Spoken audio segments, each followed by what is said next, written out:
Awesome. And your mom wasn't just a professional, right? She was also a woman of faith, which influenced how you were That's raised. correct. Yes, how you were raised. So tell us the values that she instilled in you as you grew up and how that helped you establish some biblical principles like Proverbs 16, verse 3, that says, commit to the Lord whatever you do, and he will establish your plans. The How plans. did your upbringing I can see you did your research. Yeah, that's my anchored scripture, Proverbs 16. Yeah. And there are many things I would say, but then first on the list will be patience. I've learned how to wait, not just wait for the physical things, but wait for also spiritual things. One of the things that I really learned from childhood was waiting. Everything that I wanted, she will provide, but with time. So when mom says, I will do this, it's just like saying, wait, you have it. So waiting, of all the many things, of all the many virtues, of all the many morals, waiting will be the top on my list. yes, good things come to those who wait, is what Wait, exactly. Yeah. when we're pursuing our dreams and we're trying to find our purpose, there's always a moment of enlightenment, where you then realize that, this is what I'm interested in. And for you, this came at the age of 10, when you own your first PlayStation, you realize that I'm really interested in this. I'm interested in what happens behind the scenes, not necessarily the game that I'm playing, but the creation of the games. So how were you able to find the resources to develop your skills at such a young age in a country like Liberia? Great. I was fortunate to be birthed in the technology era, and that's a blessing alone.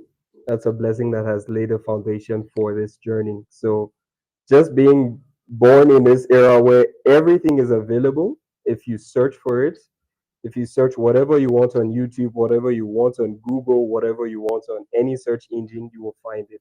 So out of curiosity, I just wanted to know how the people created these things. I don't just want to play games. I don't just want to play FIFA or NBA or wrestling or whatever game it is. I want to know what's behind those games. So I what I would do will always be going online, searching Google how to do this. How is this done? How can I go about this? And all of the amazing things I saw, I was just downloading those information and like taking it on, taking it on, taking it on. And there we can see right now the foundation has been laid. So to that, I'm just grateful that this era that I was born in, it just set that pace for the journey. That is the establishment for me.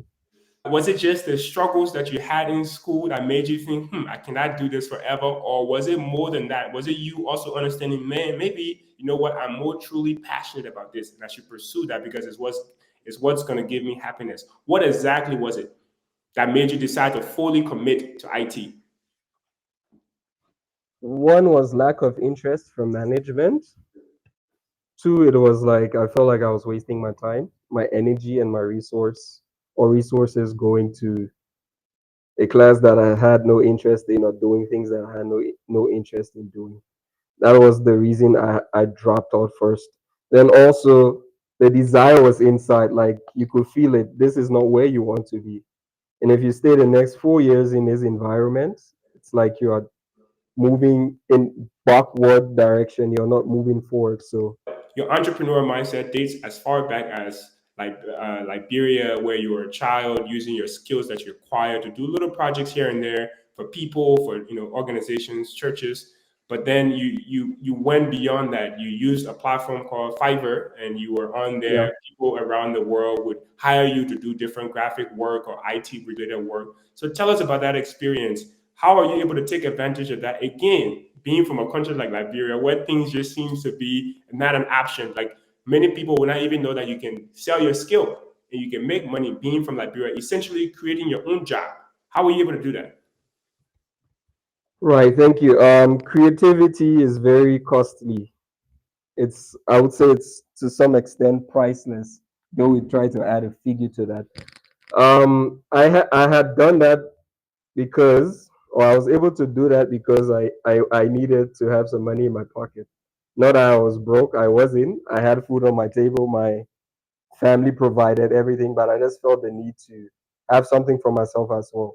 So you currently reside in Uganda, like I mentioned. We'll talk more about this, where you study computer science with emphasis in human-centered design and engineering. So based on your experience, how would you rate the quality of schools in Liberia and Uganda? Liberians are amongst the smartest people in this world, and I stand to be challenged with that statement. We are amongst the smartest people in this world. Like if you backtrack all the Liberians who had the opportunity to study somewhere else, if you look at their academic performance compared to people of that country they're in, you understand that these guys, they are like very rare people. They understand when they understand. But the unfortunate thing about us is we don't have the right people to train us in that case in these things we want to do. So we outsource, we go out to study. Truth be told, it's much more exciting to study from here. And it's quite complex and complicated, but then after doing 24 subjects in high school, I mean, Liberia lays the foundation that you can face any challenge. Yeah. So it's just that we don't have the resources to, I shouldn't say we have them, but we are not using them because we have very intelligent, smart people there, but they are not teaching what they should be teaching. And the curriculum should, I would say it's somehow outdated because you're learning things in school that sometimes you don't need in the real world. And if that's the fact, that is the fact. That's part of the reason why God has called people like yourself and other people that we interview on this platform to help change that, right? To change our society for the better. So for those that are watching and have been privileged to step outside of Liberia, keep in mind, and I'm an agent of God, a messenger of God, if you didn't know. Right, But he told me to tell you that the only reason he's taking you out of Liberia is to prepare you to return. right, And I'm quiet because I want you to think about that. It's to prepare you to return. If God has blessed you and you have left Liberia, went to whatever country, Africa, Asia, Europe, America, doesn't matter, Australia or the Antarctica, if you're interested, if you're that smart and you're able to land in the Antarctica because you are doing research with scientists, that's good. But my point is, God did not bless you for you to be able to go there and stay there. No, it's to take advantage of the resources that are there and bring it back to our motherland. So, as you mentioned, part of the reason you left Liberia was to pursue a curriculum that was challenging in new ways, which you said that you were able to find that as well. So, how was your transition as an international student in another African country while managing the effects of COVID?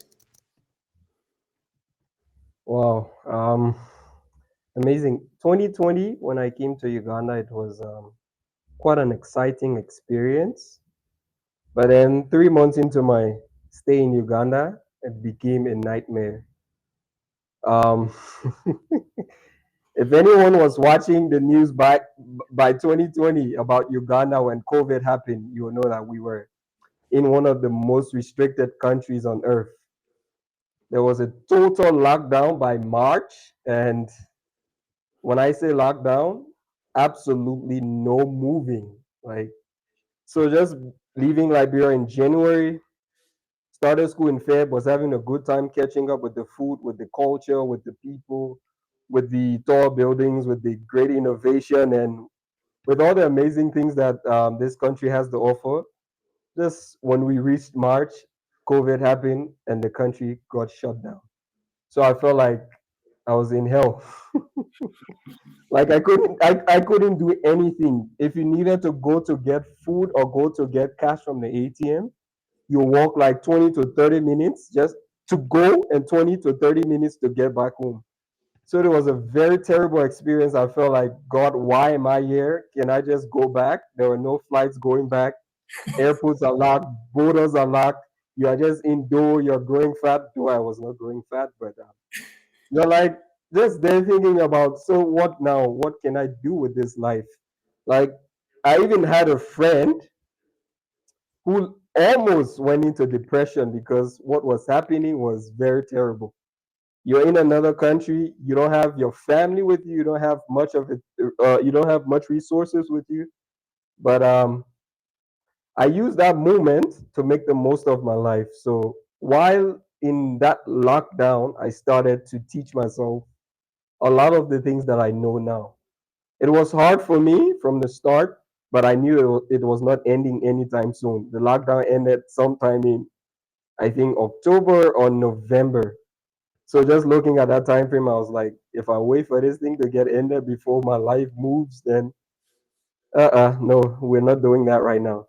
So I used that time to just reflect on what I wanted to do in life, more on that, to just learn some new things, continue studying online, and just explore the world of technology in a much more amazing way.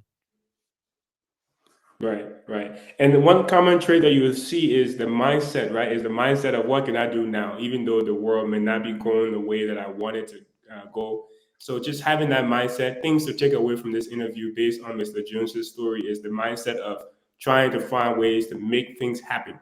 How can you still make things happen? You're in Liberia, you don't have anybody in anywhere to send for you to travel, to pursue your education, but how can you still make things happen? Because at the end of the day, if you do not make things happen, guess what? Things will happen to you, regardless. So you got to choose which side you want Yeah, to. right, Yeah, choose which side you want to be on, and right.